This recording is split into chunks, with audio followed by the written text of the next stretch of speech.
So, welcome everyone. We are waiting for the technology to cooperate.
Okay, thank you. I call the meeting to order. And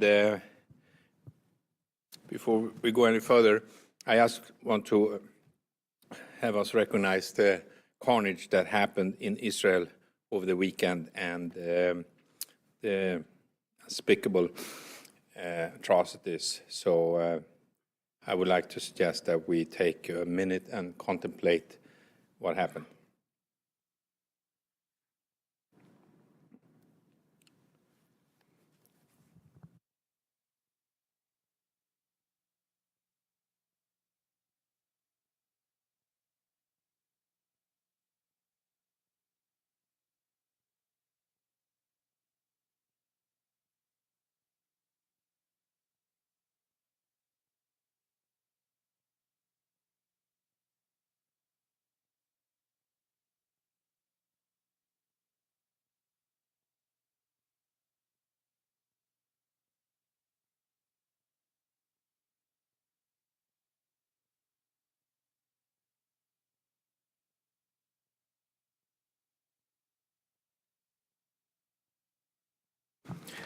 Thank you, everyone. So welcome to Culver City. Let's start with introductions.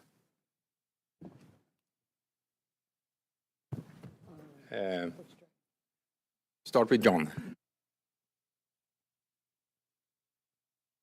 I'll be the voting member today. Josh Kirpies, legislative liaison to the council in Santa Monica. Oscar de la Torre, council member, and I'm the voting delegate today. Shelley Wolfberg, assistant to the city manager, City of Culver City. Dan O'Brien, City Council Member, Culver City, and alternate. Göran Eriksson, council member, Culver City, voting delegate, and chair of WSCCOG. Cecilia Stolano, Executive Director of Westside Cities COG. Winnie Fong with the Westside Cities COG. Lauren Langer, Counsel for the COG. Gabriella Yap, Senior Policy and Management Administrator, Beverly Hills. Lester Friedman, Vice Mayor, City of Beverly Hills, non-voting member. Julian Gold, Mayor of the City of Beverly Hills. I'm the voting member. Austin Sear with Supervisor Horvath's office. I am the alternate. Thank you. And Riley O'Brien with the COG. Oh, yeah. It's going to keep our technology going. That moves us over immediately item 3, which is an action item, and that's the minutes that has been distributed. So any comments for changes? Otherwise, I can entertain a motion to approve. We have a motion from Mr. Gold and a second from Mr. Hellman. Any further discussion? Okay, let's vote. Everyone in favor, say aye. Oppose? Abstain? Motion carried. Thank you. Number 4, that's the Executive Director's report. That was also distributed, but we always love to hear from Cecilia. So Thank you. Thank you, Mr. Chairman. I'm just going to be brief and underscore one thing, because I know you all read these reports, is that we still do not have a representative, an alternate representative to the Metro Technical Advisory Committee for Streets and Freeways. We asked for candidacy letters to be submitted by September 29th. We didn't receive any. We're extending it to November 30th. So please, if there's somebody in your city that would be interested in serving on this role, we'd really appreciate it, so that we have an alternate for that Could you body. send that out again so we can maybe send it? Yeah, we'll send it out again, and, but, you know, we'd just like to get that position filled. There are working group updates in your packet. I think we'll just skip over them unless there's something in particular you want to hit. Okay, so then we'll go ahead and do the transportation update first. Go ahead, Riley.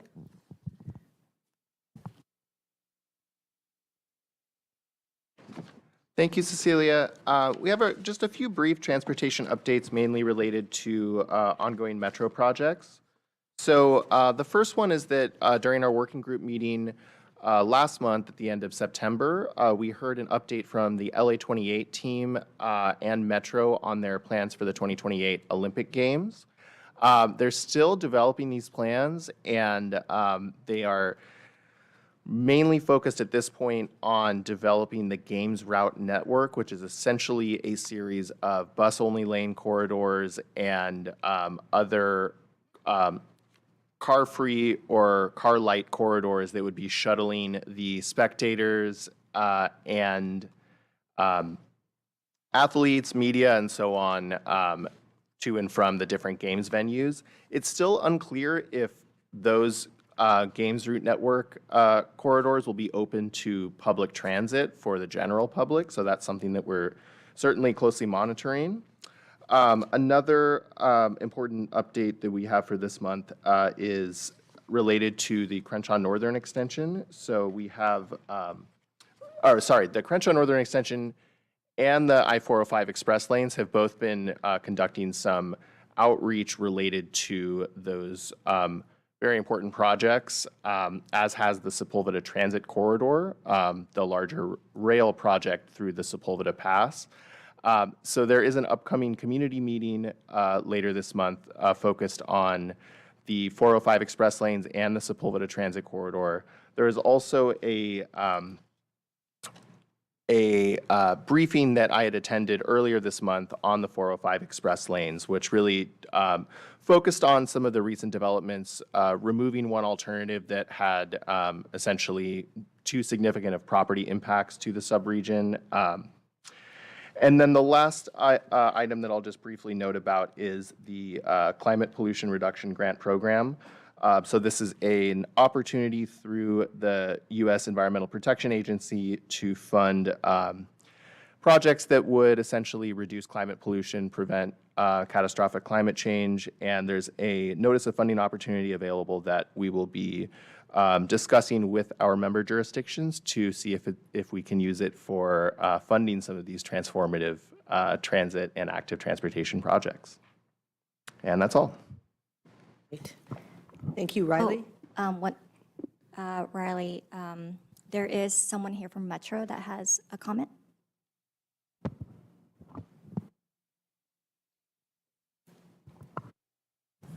We're going to turn on that podium. Actually, here, use this one.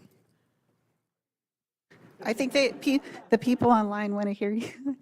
Okay. Go. How's that? So, hi everyone, I'm Karen Swift, and some of you know me most recently from Cedars-Sinai. But before that, I was at LA Metro from 2015 to 2021, and Riley took some of my announcements, but I was asked to come back to Metro to help lead something else in the Executive Director's Report, which is Metro's commitment to build 10,000 homes countywide. So there are 3 sites actually in this COG's jurisdiction, so I'm really excited to be here today with my new hat as Director of Community Relations. This is week 6 for me back at LA Metro, but you all can probably appreciate that Cedars-Sinai was deeply impacted by the housing and homelessness crisis, and I spent a lot of time with you all talking about that. And so Cedars was affected from everything from people sheltering in the emergency department, seeking care, seeking shelter, the juxtaposition of the heartbreaking encampments next to the medical center, which unfortunately led to more heartbreaking violence against Cedars employees. So when this opportunity came up at Metro, Cedars-Sinai said, we like you, but you're needed at Metro, off you go. So that's what I'm going to be doing. And as part of that, I'm also helping the Office of Strategic Initiatives with the Olympics work that Riley mentioned and the traffic reduction study. So I did want to draw your attention to this flyer, and maybe I can follow up to provide you with the links, Riley, that you could put in the Teams chat. But the combined meetings for the express lanes and the Sepulveda Transit Corridor also include an open house for the traffic reduction study. So it's a 3-fer if you come to the Westwood United Methodist Church on Tuesday the 24th. We also have a meeting in the Valley on Saturday the 28th. Both of those will feature the traffic reduction study in addition to the other projects. They're all independent projects, but they're all in the same area, so we wanted to be kind to people on the west side. And then the traffic reduction study will have separate Zoom meetings, as will the express lanes and Sepulveda Transit Corridor. And we also have a traffic reduction study standalone meeting in downtown LA. So it's all here in tiny print, but we encourage you to engage. And I think that's all my updates. Thank you. Okay, and then lastly, I think that's it for the Executive Director's Report. We can go straight into the housing and homelessness update. Oh, yes. So wanted to point out to you a few grant opportunities. One was mentioned previously. It's the Affordable Housing and Sustainable Communities Program, known as ASIC. So the last round just ended. I believe Culver City and Santa Monica jurisdictions had put in an application. They are releasing the guidelines for round 8. So if you have any comments, this is the time to put in your comments.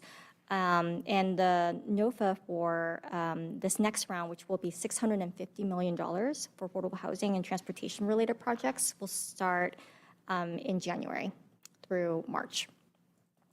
And I believe the chair has some updates that you'd like to share from Culver City.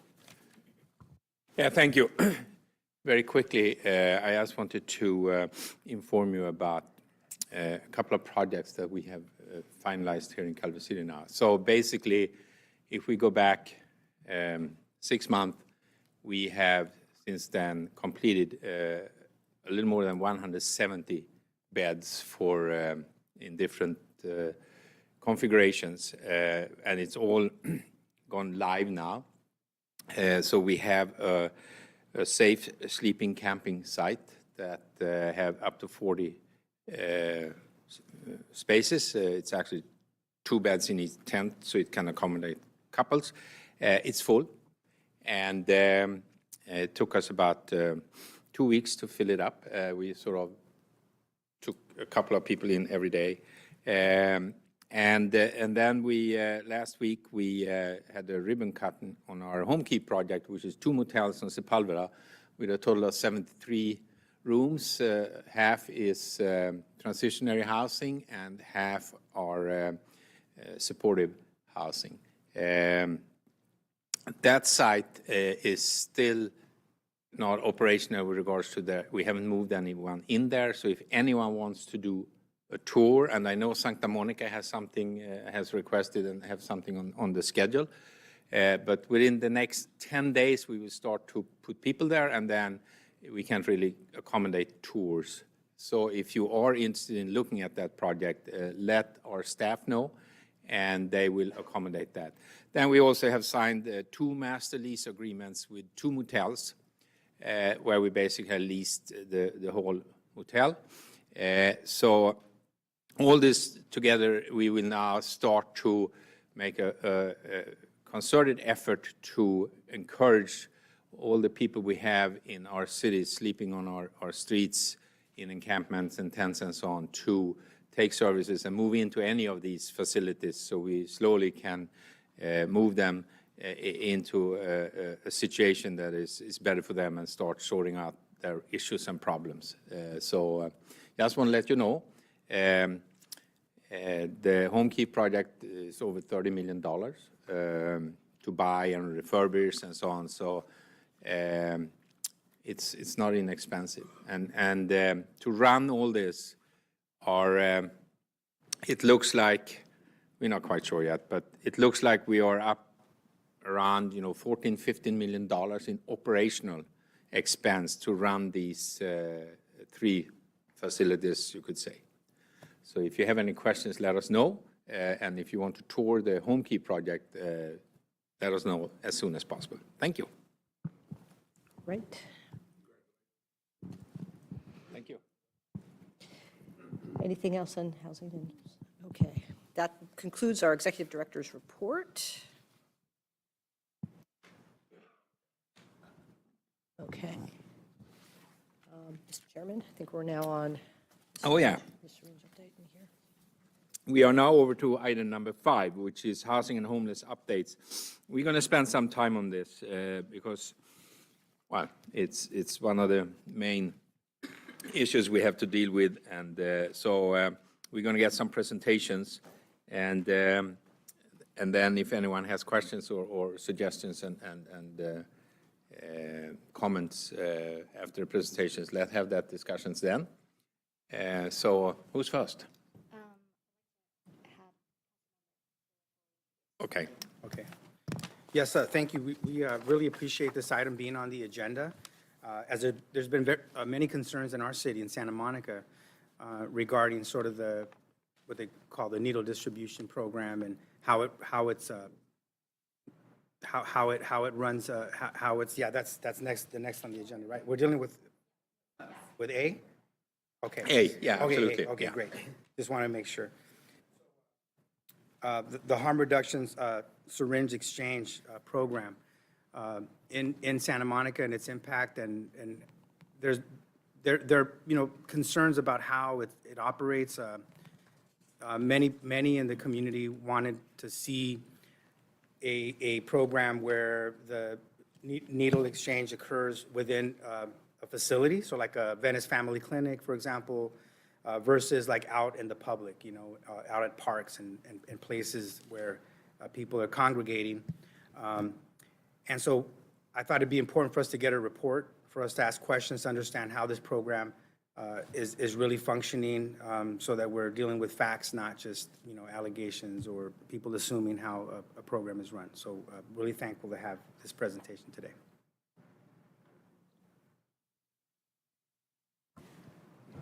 All right, Riley, we're ready for the presenter, who is Dr. Sai with the LA County Department of Public Health.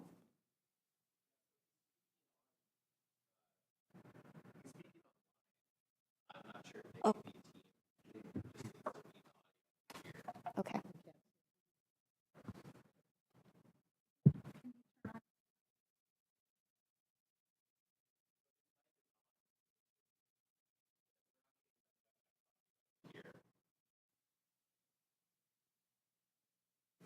Okay. I'm sorry for that.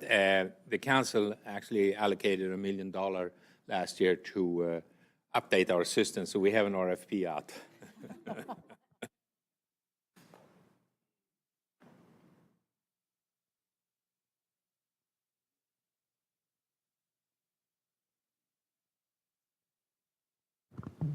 All right, Dr. Sai, can you hear us? Okay, hang on. We can't hear you just yet.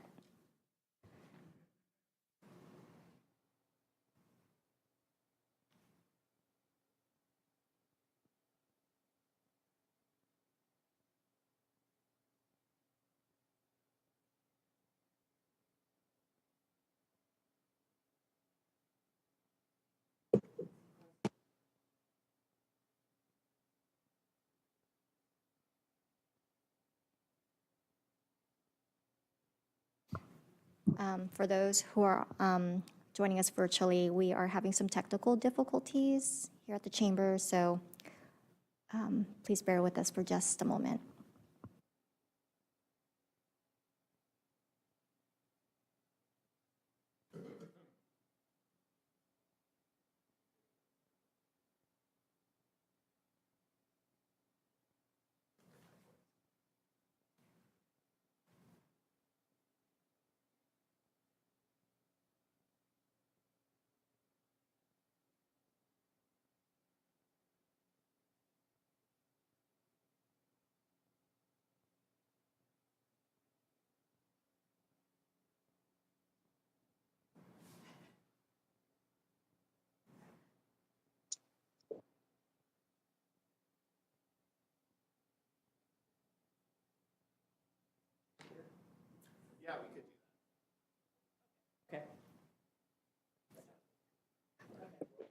All right, we're still having technical issues, so we are going to go with the next presentation and come back to you, Dr. Sai. Is that okay? No problem. Oh, wait, now we can hear you. Yes. Oh, Okay. you can hear me now? Yes, we can hear you. Great. Okay, thanks for having us. I'm Dr. Gary Sai. I'm the director of the Substance Abuse Prevention and Control Bureau with the Los Angeles County Department of Public Health. I'm joined by my medical director, Dr. Brian Hurley.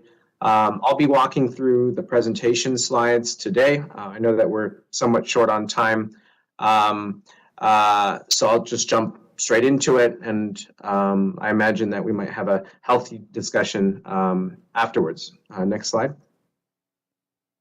So my first couple slides are just going to be framing the overdose crisis that we're in. We are in the worst overdose crisis in history. You can see the overdose death rates in Los Angeles County have gone up significantly since about 2017 or so. About 7 to 8 people per day are dying from overdoses, unfortunately, totaling a little under 3,000 people per year. Next slide. When we look at the overdose deaths by drug type, fentanyl and methamphetamine are the two main drivers of overdose deaths. The yellow bar is all drugs. The green bar is opioids, which include fentanyl. And then the blue bar is methamphetamine. Fentanyl is in purple. And so some of the key takeaways with this slide are that fentanyl and methamphetamine are the two main drivers of overdoses, and that fentanyl has been the main contributor to the recent increases in overdose deaths. Next slide. Jumping into what we're doing about this, we have invested heavily in ensuring a continuum of substance use services, ranging from prevention to harm reduction to treatment recovery, as well as surveillance, so that we have data to understand the trends that we're navigating. On the prevention side, you can see that a lot of our programs are focused on positive youth development, investing in schools, in our communities, education. In the yellow is what we'll focus on today, which is around harm reduction. These largely serve people who are using drugs and not yet interested in substance use treatment. These are low threshold services that have been proven to reduce overdose rates, reduce morbidity, reduce the transmission of communicable conditions, including sexually transmitted infections. They include services such as naloxone distribution, fentanyl test strip distribution, outreach and engagement, including street outreach, syringe exchange programs, peer services, and linkages to needed services, including substance use treatment. In the blue is our treatment system. There's a lot to this. I'm not going to get into all the details, but essentially we have various levels and types of treatment services, opioid treatment programs, which are also known as methadone clinics, various outpatient settings for substance use treatment, various residential settings for substance use treatment. We've also invested in recovery bridge housing, which is essentially an interim housing environment that's recovery-oriented for people in recovery. And so the main takeaway of this slide is that harm reduction represents one piece of the interventions that we're taking to address the overdose crisis, but is by no means kind of the only approach that we're taking. Next slide. The reason why it's important to have a continuum of services is because there's a wide spectrum of people who need services, who are at varying stages of these stages of change that are highlighted here. You can see on the top in the green boxes is the stages of change from pre-contemplation, which are individuals who aren't even considering reaching out for help, to contemplation, people who are thinking about it, to preparation. So these are people who are kind of beyond thinking about it. They're basically in the process of seeking help. There's action on the top, second to the right, and then recovery. Harm harm reduction services serve individuals on the left of the spectrum. So individuals who are pre-contemplative, individuals who are contemplative but not yet, seeking out services. Our treatment services target people who are, preparing in the action phase or already in recovery and wanting to maintain that recovery. And so the stages of change really help to outline the need for a continuum of services. And the role of harm reduction is to help us to engage people who are really not yet interested or ready in treatment services. Important to highlight that recovery is possible. 75% of people in the United States with a history of a substance use disorder are in recovery now. And so this is not a hopeless situation. Harm reduction does play a really important role in all of healthcare, not just in addiction care. Harm reduction is practiced when primary care doctors, for example, treat people with diabetes. And even though they continue to eat cookies, they're still remaining in treatment, even though their blood sugar may be higher than what their primary care doctor would want to see. And just this alignment between us being able to offer services wherever people are along these stages of change is really important for us to engage people who are at varying stages of readiness. Next slide. The reason why this is so important is because according to federal and local data, the vast majority of people, and I don't think this would surprise people, the vast majority of people who need substance use treatment did not receive it, right? Only about 6% or so of people who need treatment services receive it. And so the conundrum that addiction systems, substance use disorder systems need to solve is how do we better engage not just the 6% of people who are knocking on our door seeking help, but the 94% of people who need to be seeking help but aren't knocking on our door. And next slide. Just to highlight this point further, this pie chart represents people with substance use disorders who did not receive services. And of those individuals with substance use disorders who did not receive services, again, the vast majority, almost 97%, did not receive services because they didn't feel they needed treatment. Why this is important is because it highlights the fact that we need services to better engage people who fundamentally don't think that they need treatment. And that's also where harm reduction plays a role. Next slide. I talked a little bit about what harm reduction services are. This slide outlines some of the varied services that are offered, including the provision of harm reduction supplies, for example, sterile syringes. There's the syringe exchange program where sterile syringes are distributed as well as collected and safely disposed of. There's naloxone and test strip distribution, specifically fentanyl and newly xylazine test strips. The distribution of medications for addiction treatment, access to medications through pharmacies, referrals for needed services, linkage to housing services, drop-in as well as street outreach services. These are all components of harm reduction services. And the goal is to meet people where they are, both figuratively as well as literally. I know that there's been questions about, why we can't just provide harm reduction services out of fixed sites or brick and mortar sites. And we do. We do have harm reduction services out of brick and mortar sites.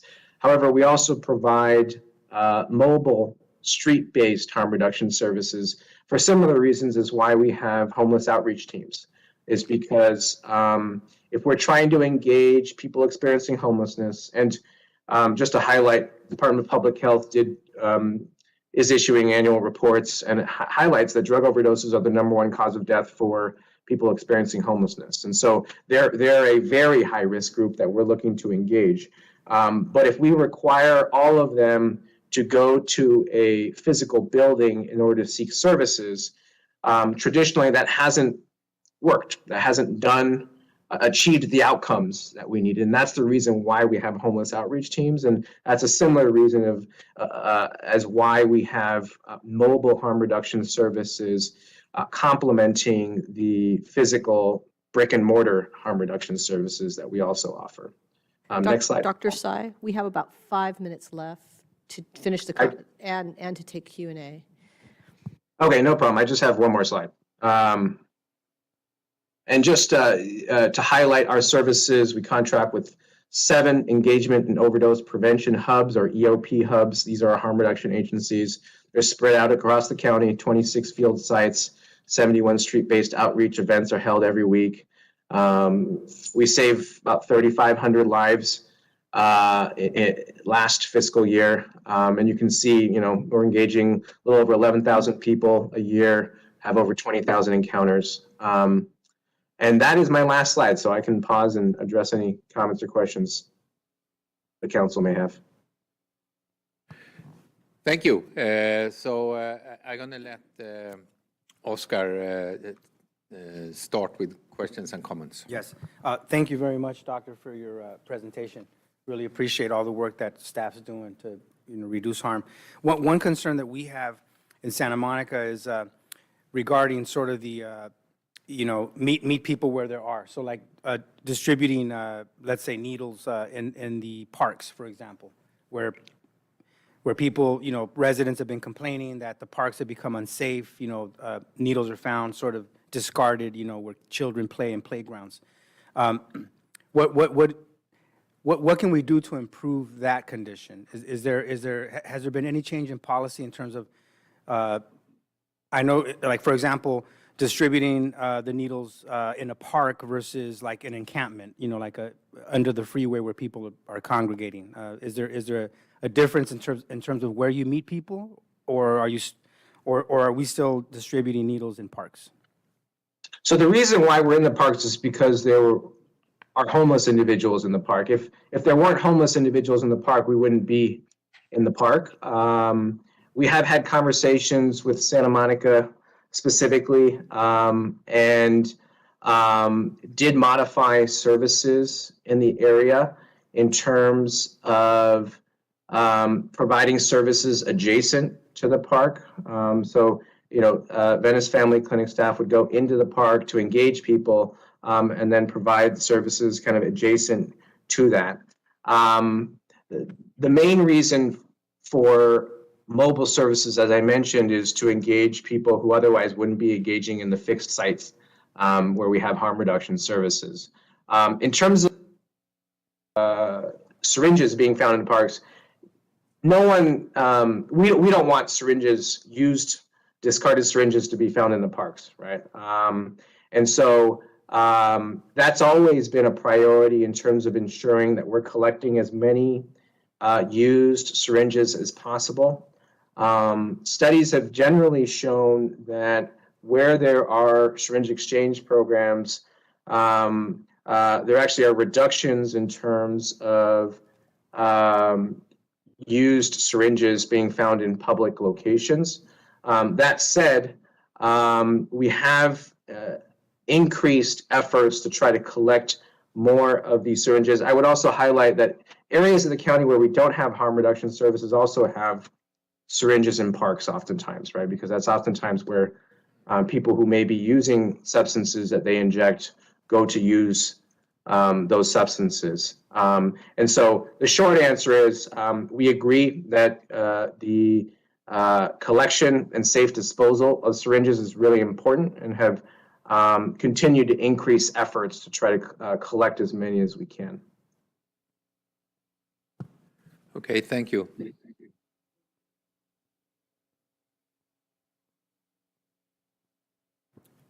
One quick little follow-up to that is just, what's the protocol when we make that needle exchange? Like, are we training people to talk to folks to say, hey, if you're, I'm giving you these needles today, but if you're interested in and getting off of drugs, we're here to help. I mean, I just don't know sort of what the protocol is. Like, is it like, hey, who wants a needle? Here you go. Or is it like, does the needle come with some advice or some referrals or a card where you might be able to get some services?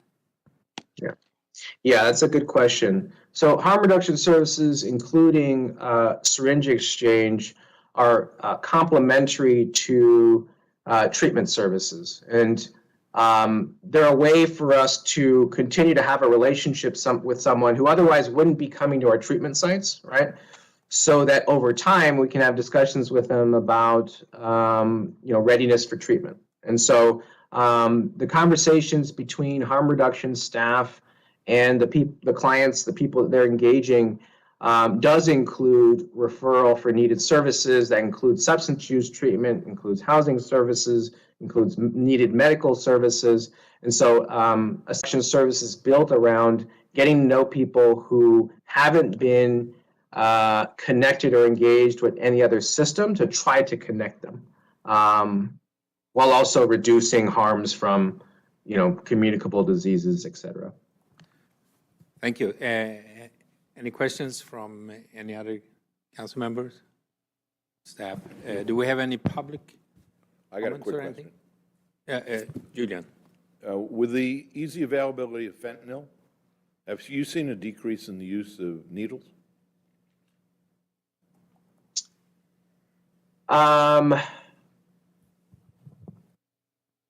We haven't seen,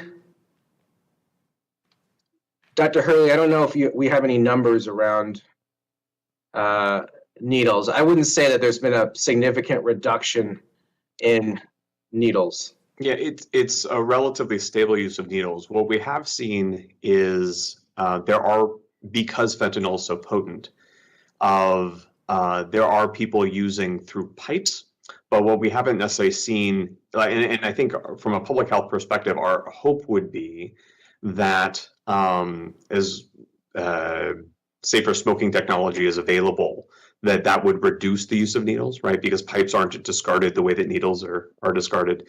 But what I was thinking is at this point, we haven't necessarily seen a net reduction in needles, although with the supplies we distribute, that would be ultimately our goal.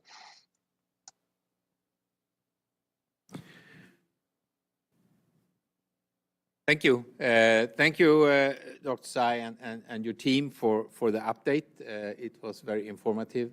And we know that on the west side, Santa Monica has specific issues with this. So thank you for coming online. We appreciate that. Thanks for having us. That moves us over to B, the Los Angeles County Affordable Housing Solutions Agency presentation. So who's that, Sarah Harris? Welcome. Thanks. I think you're pulling up the slides. Hi all, great to meet you. Sarah Harris, Deputy for Economic and Community Development for Supervisor Mitchell. I'm here with my colleague Isela, who will also be here for the Q&A section. And apologies that I lost my voice this weekend, so hopefully you can hear me. All right, so we're here on behalf of Supervisor Mitchell, who is the inaugural chair of La Casa, the LA County Affordable Housing Solutions Agency. And so we're here to give you an overview of the agency, to clarify kind of where it came from and the stages that it's at, and then to answer any questions and to talk about kind of what the future holds. Next slide. Actually, sorry, you can go back to the first slide. So just to start, La Casa originated from a coalition within LA County that was realizing that as the homelessness and housing crisis was increasing, we needed a stronger, more robust, county-wide approach to tackling it. And recognizing that on the homelessness and the services side, LAHSA exists. La Casa kind of originated as a regional affordable housing and tenant protection solutions agency that brings together representatives from across the county. It was created in state law last year by a bill by Congresswoman Kamlager, SB 679, and it was developed in coalition with a lot of different representatives and housing advocates, labor, other constituents as well. So one thing that, and we can go to the next slide now, La Casa is designed to be modeled off of agencies that exist across the country and globally. So as this coalition was thinking about how to have a more robust, at scale response to meet the scale and the need of the problem, they were looking at agencies that exist in places like New York, where the Housing Development Corporation finances more than 186,000 housing units. They were also looking at BAFA, which is a very similar parallel agency that exists in the Bay Area, uniting different Bay Area counties to have a more robust housing production agency. Next slide. Other examples from around the world in Singapore. Next slide.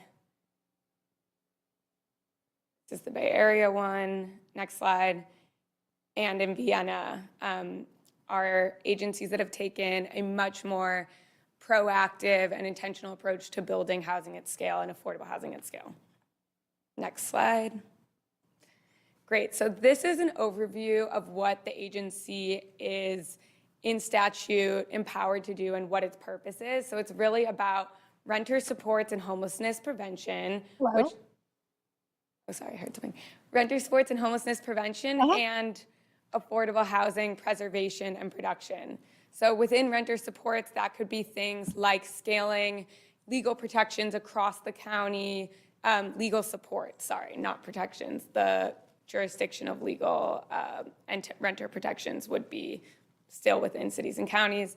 Rental assistance with no time limit, so ongoing rental assistance for renters. Riley, let me text.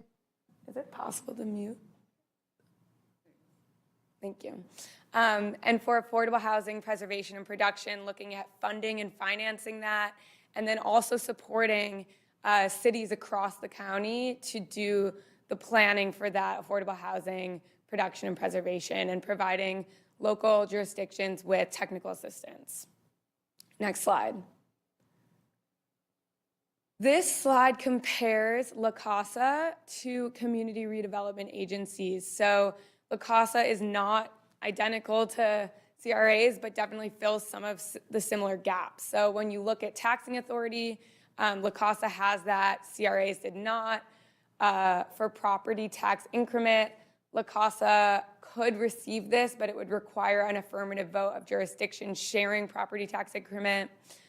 La Casa has a regional approach. It can take steps to do land acquisition, land banking. It does not have eminent domain, and it does not have land use and entitlement authority. It can provide grants and loans for housing pre-development, construction, permanent financing. It can provide technical assistance and capacity for local jurisdictions. And a percentage of its budget is required for housing-related purposes. So unlike CRA, 100% of La Casa is required for the key purposes that were outlined in the previous slide. Next slide. In terms of taxing authority for La Casa, there is a few key taxing authorities that La Casa has based on the state law. So real estate documentary transfer tax, gross receipts, business license tax, parcel tax, general obligation bond, and then non-tax backed revenue bonds is something that it has the authority to issue. Next slide.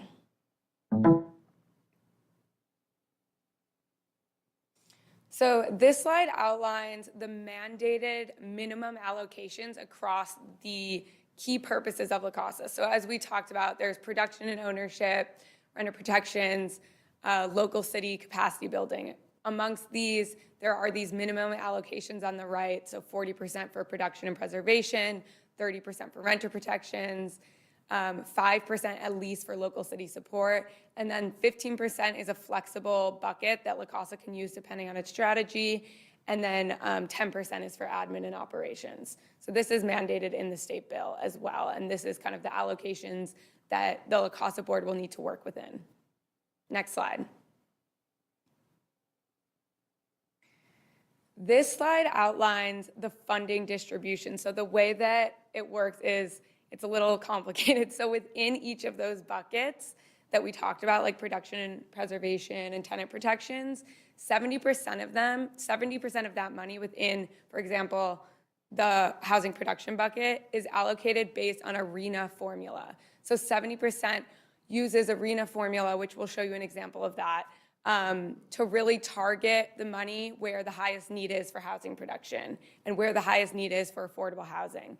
And then in terms of how that money is distributed, the 5 largest cities can receive direct allocation of funds to self-administer. All other cities, to get the funding, would need to work through a regional housing trust or would get it through La Casa's administration.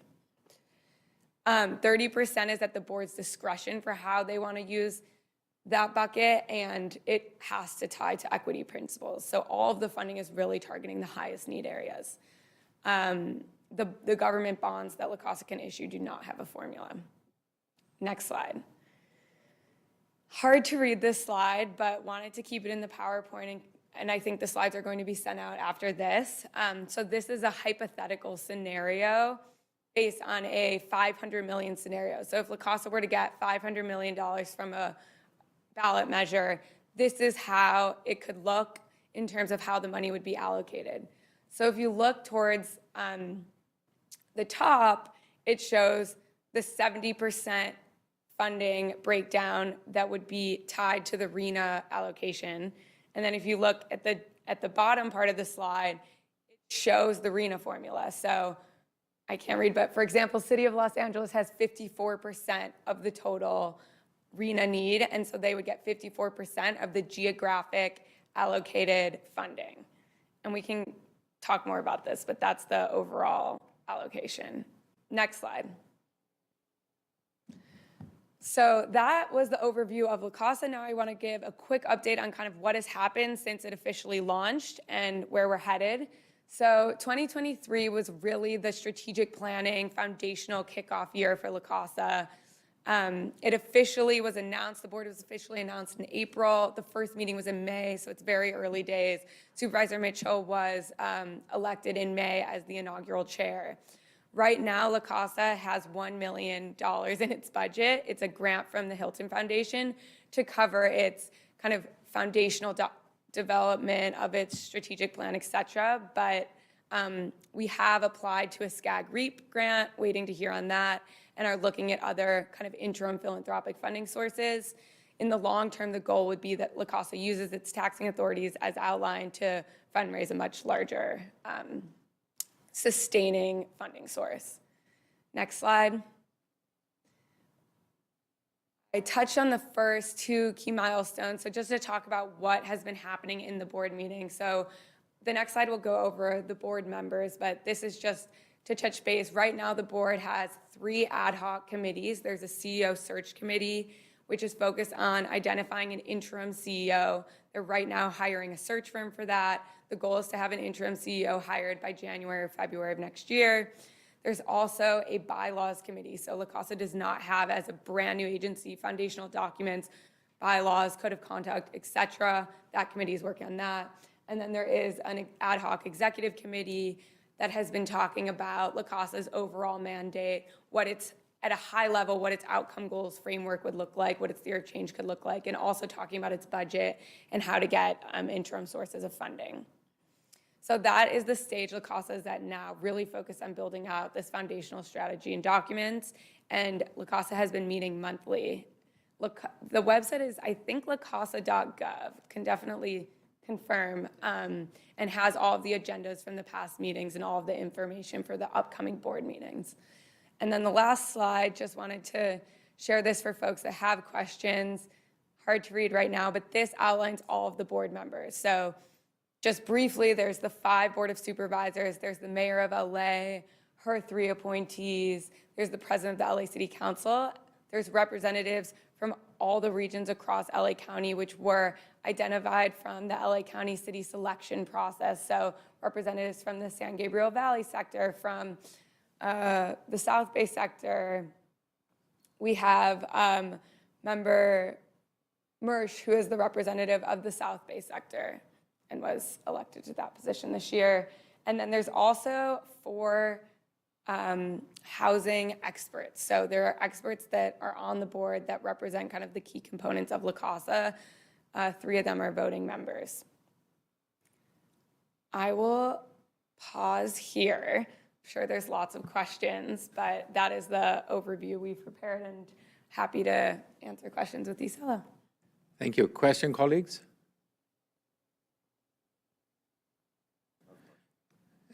John and then Dan.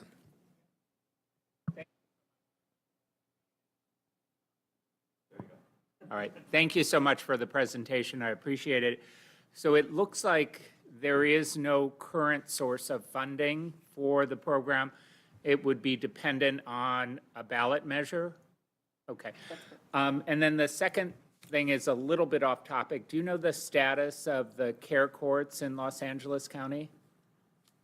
So I'll say that briefly since it's not this topic. The Board of Supervisors has committed to be in this first round. So we are, other counties started on October 2nd. And because we're not officially in statute and we joined later, we have until December to get that started. Because we are not a county that's in the statute for the first round, we, as of now, do not have access to the resources that were included in the statute. So our county departments are figuring it out. Okay, thank you. Dan? Thanks for the presentation. John asked the first question as far as funding. And I saw that there's going to be a formulaic distribution. And that formula, is it by COG and then we distribute within, or is it city by city? And I saw home ownership as one of the options. Does that mean that we would apply for a grant and could use that for land acquisition? And then what's the way that you see that happening? Yeah, so wonderful question. In regards to that allocation, so it's the example, when you get the PowerPoint, you'll be able to see listed out by COGS, but the COGS do need to create their housing trust fund if they choose to do so. So the allocation would then be guided by the the distribution would be guided by what your housing trust decides are priorities, right, within that stream. For La Casa, that's part of what the board is going to need to work on what products, what tools, and we are looking at the whole spectrum of housing, right? So as Sarah mentioned, LASA focuses on the services. You know, for Supervisor Mitchell and our team, one of the reasons why she took on, amongst a lot of her other responsibilities, being inaugural chair of this agency and starting it up, is because we quickly realized that there wasn't necessarily a concerted regional effort on preventing people from falling into homelessness, and then the building. And the building is across all the different types, rental, ownership, and we wanted to have an established La Casa and supported the establishment of La Casa to be able to support the cities, because we know that the local match into developments and the different types of housing is really critical to unlock, for those of you that are familiar with projects, the different capital stack. So it's still to be defined, but the guiding kind of goals around that is that La Casa would be complementary to what's existing, so understanding gaps on existing programs and being able to potentially be creative on tools that don't exist yet. In our board capacity, I get asked about guarantees on projects. I get asked about different kind of methods that folks see in other areas. So there is an opportunity for La Casa to be able to test out and work with cities to really be in this place of creativity and experimentation, as long as we're meeting the goals and the outcomes established under the statute. So potentially, yes, acquisition. Okay, and then, sorry, just to follow up, and then there's, whatever it was, 30% at large. So that'll be probably city by city, competitively apply, or? That'll also be to be determined. One of the areas that we're want to encourage the board and folks to see it is building in flexibility to respond to changes in the landscape and environment. So you raised acquisition, right? We know an opportunity potentially within the different buckets. If market shifts, landscape shifts, the agility to be able to adjust, to be able to take advantage of those opportunities. So it's to be determined, and it could be any and all of the above that you described. Yeah, I would say the board at this point, the meetings have really been about learning and starting to discuss. We're hearing from different programs that exist across the county and figuring out, to Isela's point, what gaps could La Casa fill, what work could already be accelerated, what doesn't exist. So it's definitely early days in developing that, but that's part of what that 30% would be. Yeah, thank you. Yeah, one of the things I think cities miss from RDAs going away is the ability to, affordably acquire the very costly land that we have, on the west side in Southern California. Thank you. Well, thank you. Can I offer one thing before we step away? That if within any of your cities, if you have an idea in mind, like a particular, like, hey, if we could get this piece, like, this is what we would love to see here, and you want to model some of that out and be like, hey, like, if we had this funding tool or this financing mechanism, it would allow us to do X, Y, Z. We would love to look at that, taking advantage that we're right now in the chair seat, being able to bring that to the board, because projects can be very complicated, and having examples and how those tools can help expand that. So if you all have anything like that or come across something, please, Cecilia, Winnie, have our information, and Culver City's one of our representatives, or in our district, you all can reach out to us directly. Well, thank you. I really appreciate your presentation. One question I want to pose to my colleagues here is that it was mentioned that on a COG level, we could create land trusts, and I'm just curious if there is an interest that we should have a discussion if we think we want to do that or not. So if I see some agreements, that might be something we have staff to put on the agenda with a presentation, what it means and how that would be structured. Any thoughts on that? I see, okay, there and there. Okay, yeah. Any other comments or? Just one question.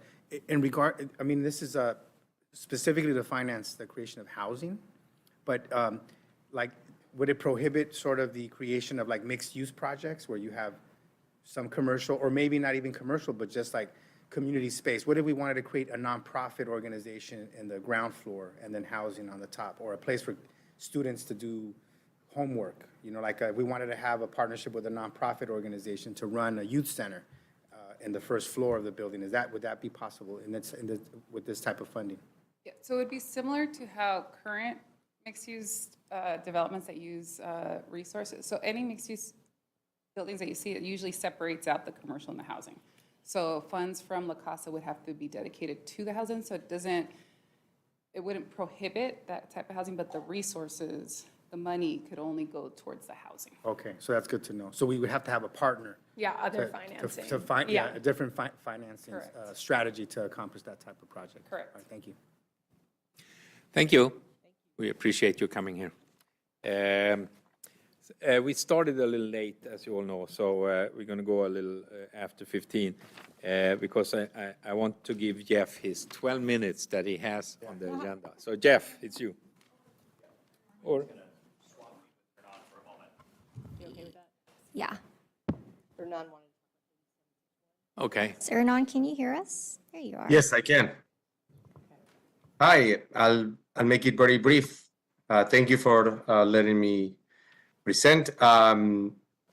Wanted to bring this to the board, Assembly Bill 761, which was introduced by Assemblymember Laura Friedman, was amended in the Senate on September 13th. And it's for the purpose of agencies like West Hollywood that are working with Metro on the extension of the K line to be able to finance our local portion in a more possible manner, if you will. You can imagine it's a pretty large chunk of money that the city would have to come up with.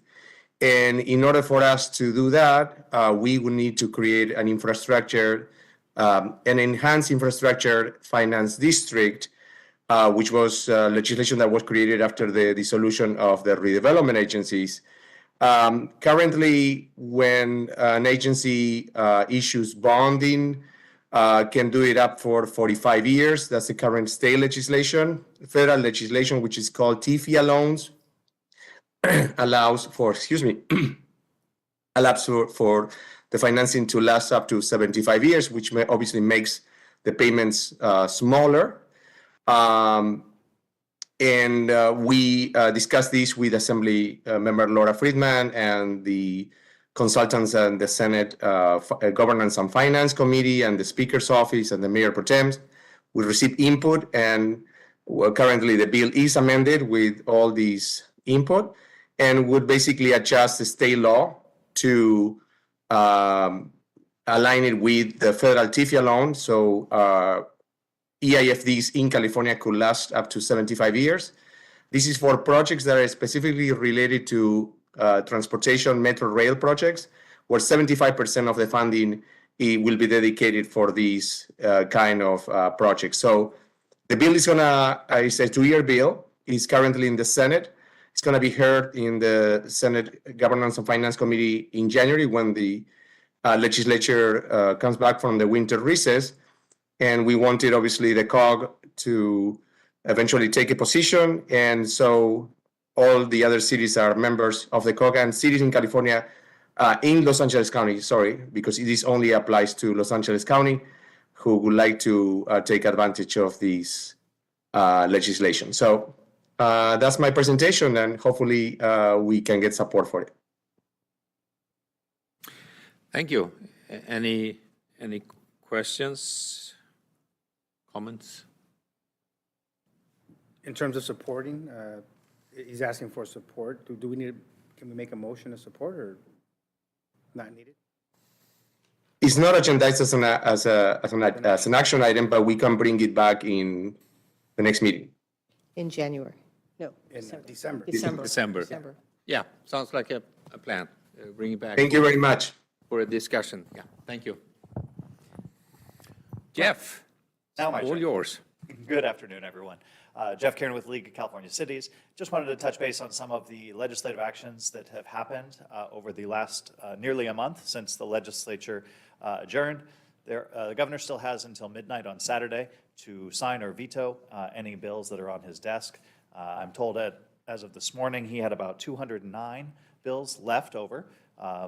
Of those, about 58 of them are ones that Cal Cities is monitoring and tracking for all of you and the rest of the cities across the state. Just want to touch on a couple things that have happened already. He did sign 56 different housing bills. He announced that last night. So we are kind of going through them. Very much the ones you expect he would sign. SB 423, which of course Cal Cities opposed.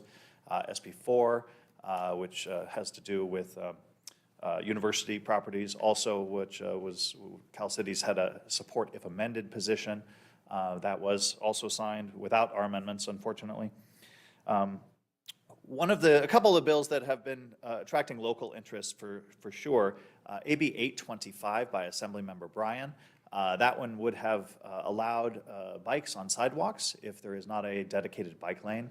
That was vetoed, thankfully, after it passed the legislature very handily. So we were happy to see that, as the governor pointed out in his veto message, and we pointed out in our letter, the sidewalks are not designed to handle bicycle traffic, and it creates a danger for both the bikes and the pedestrians.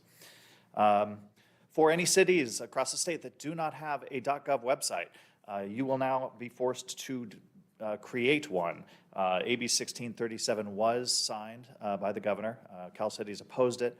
We did manage to tack on an additional 3 years before you'd have to comply with that. So that means that by 2029, now all local agencies need to have a .gov website. A couple other bills having to do in the employment space, AB 504, sympathy striking, and SB 799, unemployment benefits for striking workers, were also vetoed by the governor due to cost concerns. So that's something that we were happy to see, considering cities would also be affected by that. And for Santa Monica in the room, and I don't believe Culver City, but anyone in the coastal zone, if you are a coastal zone city, SB 272 is now going to require you to plan for sea level rise by 2034. So that's something we're looking at.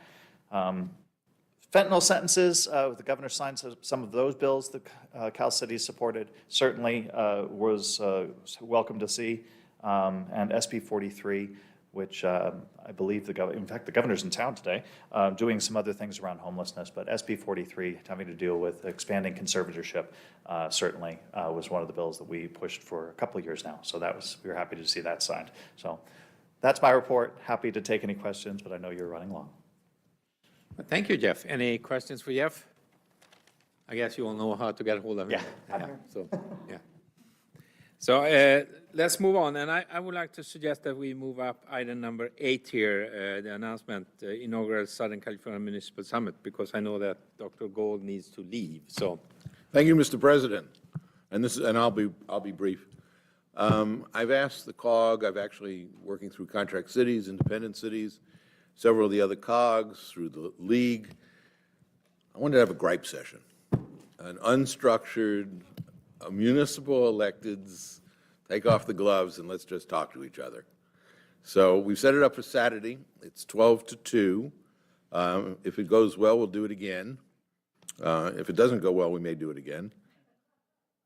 It's at the Recreation Park Center in Long Beach. That's 4900 East 7th Street, Long Beach.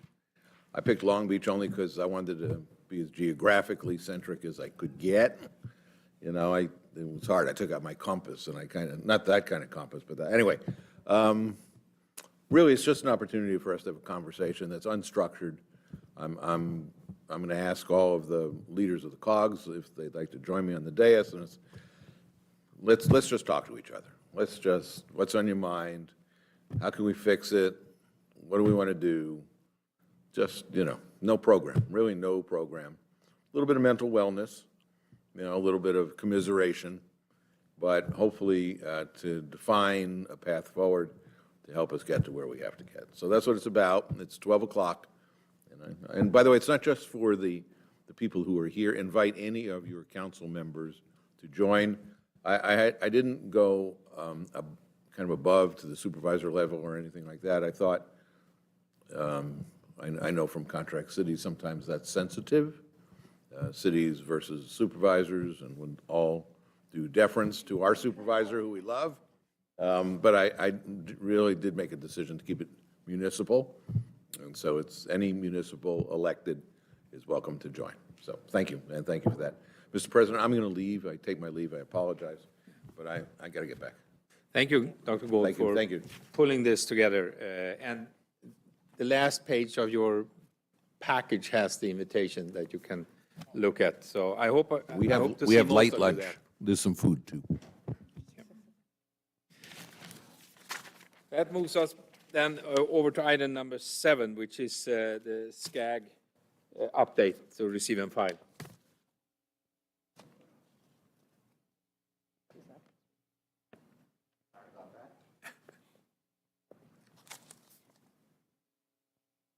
Good afternoon. I'll be really brief. I'll actually just bring up one item. Eric Rodriguez with SCAG. I'm the LA County liaison. Every 4 years, Connect SoCal is updated, which is our long-term regional planning and community strategy plan. And this is our lucky year. This is our 4th year. So we're doing extensive stakeholder engagement throughout all of Southern California. And we know how vital West Side Cities is. So we're hoping to schedule, with the board's permission, 10 minutes for a quick presentation by our executive director, Komi Ajizi. We can do it in person or online, but we want to make sure that the draft plan has input and feedback from the West Side City communities of Culver City, Santa Monica, and West Hollywood.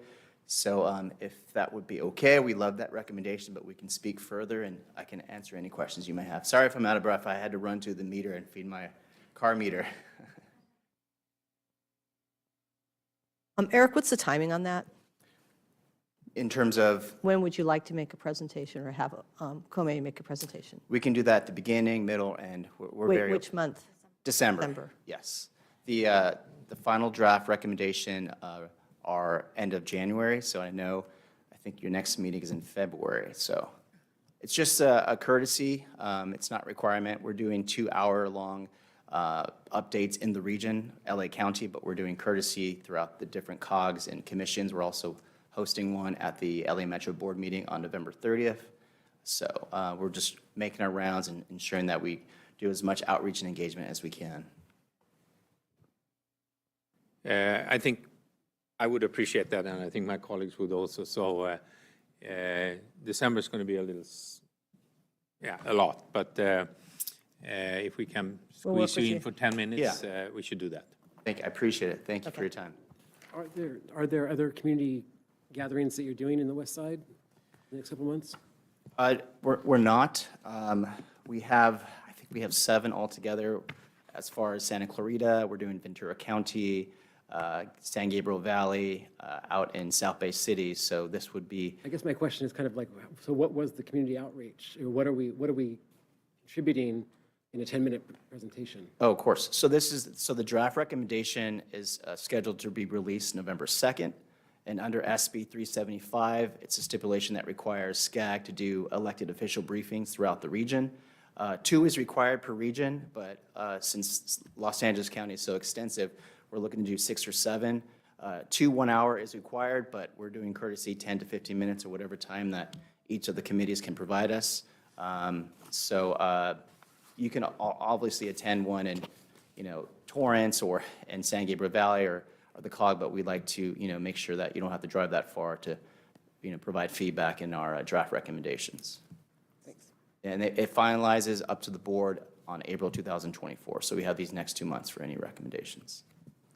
Thank you for your question.